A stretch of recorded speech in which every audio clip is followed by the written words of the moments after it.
A trophic level is a step in a food chain of an ecosystem. The organisms in a food chain are classified into their trophic level depending on their feeding behaviour. The number of steps an organism is from the start of the food chain is a measure of its trophic level. So the first trophic level is the primary producers, the organisms which produce their own food, usually the green plants or algae. These organisms are also referred to as autotrophs. From the producers, the second trophic level is the herbivores, the organisms that eat the plants. These organisms are called the primary consumers. They are the first step where nutrients are consumed. Level 3 is carnivores, who eat herbivores. They are eating organisms from level 2, so they are the secondary consumers. Secondary consumers are followed by tertiary consumers.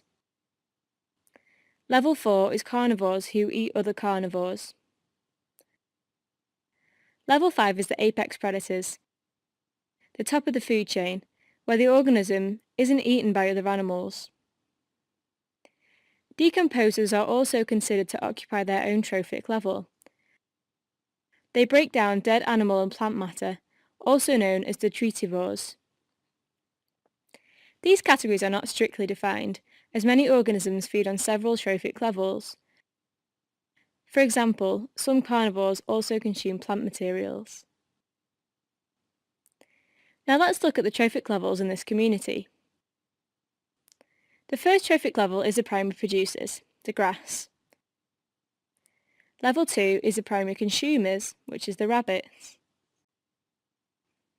The third trophic level is secondary consumers, which in this example is the fox. Followed by the eagle, which is the tertiary consumer, level 4. We've included decomposers as trophic level 5.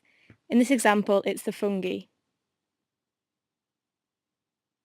So to summarise, trophic levels are the number of steps an organism is within a food chain. The first trophic level is usually the green plants, the producers, and as you go up a trophic level and you go along a food chain of an ecosystem, you move on to the consumers, and finally the decomposers.